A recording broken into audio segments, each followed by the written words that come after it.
Madam Chidi was a very wealthy woman in Nigeria. She never married and she had no children of her own. But everyone in her town knew her name because of her kindness. While many people used their money for enjoyment, Madam Chidi used her money to lift others up. Every morning, she woke up with one question in her heart: who can I help today? If a child was sent home from school for not paying fees, Madam Chidi went there the same day and paid for the whole term. She visited schools often. Teachers would point out children who were struggling, and she handled their needs on the spot. Many parents called her "Angel on Earth" because she solved problems faster than they could explain them. If a widow had no food, Madam Chidi filled her kitchen. When villages cried for clean water, she built boreholes without asking for anything in return. People said, "She has the heart of 10 mothers." She did not like praise. She preferred to walk quietly into communities and fix problems before anyone even asked. Because of her, many children stayed in school, widows survived, and whole villages changed. She also started a foundation that grew quickly. Men, women, and even strangers trusted her. They came to her house every day to share their troubles, and she always found a way to help. Madam Chidi lived for people. Helping others was her joy. If someone needed money for medicine, she paid. If a family lost their breadwinner, she stepped in immediately. Her staff already knew her rule: no one should leave here crying. Sometimes she traveled long distances just to check on communities she had helped before. She wanted to be sure everything was working well. The roads she fixed made travel easier. The boreholes she built gave people clean water for the first time in years. Everywhere she went, people prayed for her. Madam Chidi didn't seek attention, she simply wanted to make life better for others. One hot afternoon, Madam Chidi decided to visit her home village. She wanted to see how the people were living and check if anyone needed help. As she walked from house to house, villagers came out with smiles, calling her name with joy. Many of them had clean water and better roads because of her past visits. She didn't rush.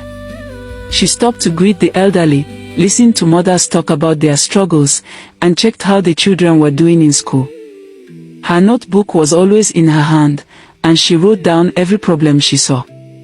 When she reached a small mud house at the end of the village, she noticed something different. The place was too quiet. Inside, she found a worried couple and their young daughter sitting on the floor. The girl looked shy but very beautiful and sitting quietly in the corner. Her name is Kelechi. She was only 12, but her beauty was striking. Her skin glowed, her eyes were bright, and anyone who saw her would look twice.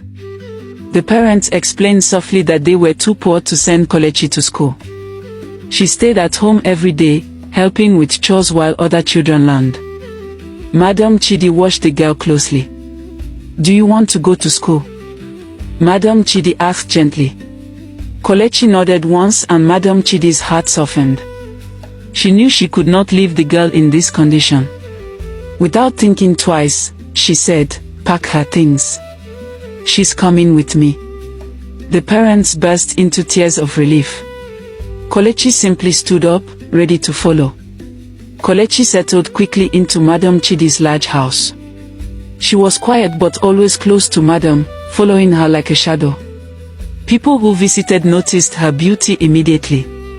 Some even joked that she looked like a little princess. Madam Chidi made sure she started school, bought her uniforms, and gave her a small room of her own. Kelechi helped with simple chores, opening the door, arranging shoes, and carrying small bags. Soon, visitors got used to seeing her. Whenever someone knocked, Kelechi was the one who opened the door politely. Madam Chidi treated her kindly, introducing her as "my daughter" to people. Everyone believed Kelechi was a blessing to Madam Chidi. Weeks later, Madam Chidi felt a small scratch in her left eye. She believed it was nothing, maybe dust. But by the next morning, the eye had turned red. Still, she refused to rest. She continued her charity visits, holding her eye with a handkerchief. She kept sending Kelechi to the pharmacy to buy eye drops, but nothing changed. The pain only got worse. Soon her left eye became swollen, and the people around her started to worry. Then something strange happened, something no one had ever seen. Madam Chidi's left eye began to melt. Not tear, not bleed, but melt. Thick liquid dripped slowly down her cheek. Visitors panicked, and her workers cried. Even doctors were confused.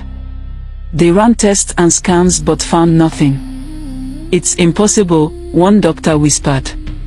"We don't know what is causing this." Madam Chidi grew weaker each day. The melting eye frightened everyone. Madam Chidi tried to stay strong, but the pain became unbearable. Her once bright face grew pale, and she could barely stand. Within days, she was forced to remain in bed. People who heard the news rushed to her house. Some cried openly while others prayed under their breath. No one had ever seen such a strange sickness. Doctors tried different medicines, but nothing changed.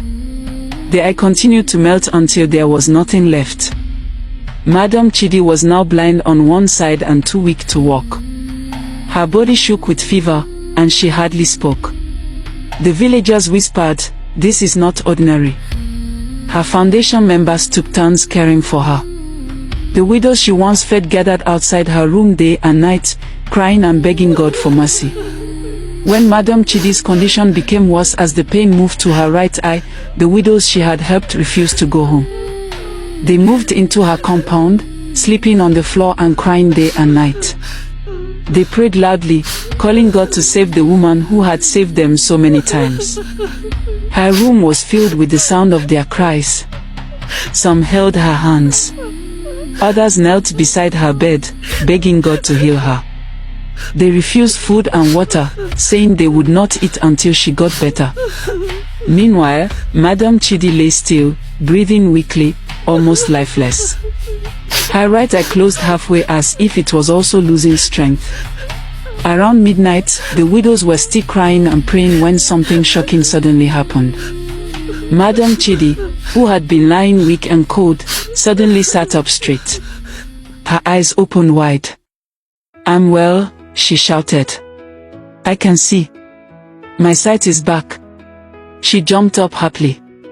The widow screamed in surprise and rushed to her. Her two eyes were clear and bright again like nothing happened. The sickness disappeared. Even the place where the melted eye had been looked healed. Everyone was surprised and began to praise God loudly, crying tears of joy. The house that had been filled with sorrow suddenly exploded with celebration.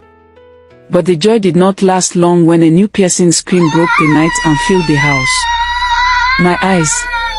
My eyes! My eyes!" Everyone turned in shock, only to see little beautiful Kelechi, burning with heat like invisible fire. Sweat poured down her body. Her two eyes had turned red and started melting, exactly like Madam Chidi's melted eye. The girl shook and cried as if something was attacking and burning her. Kelechi fell to her knees, screaming, "Help me. I am the one.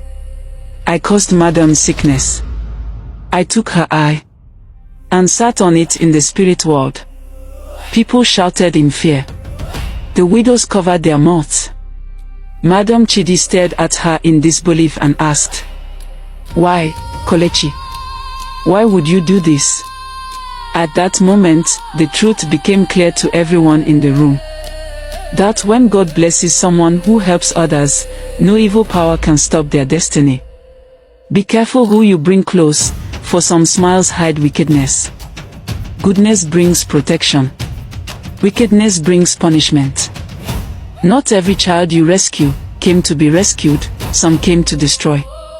Wickedness may hide in beauty, but it can never hide from God.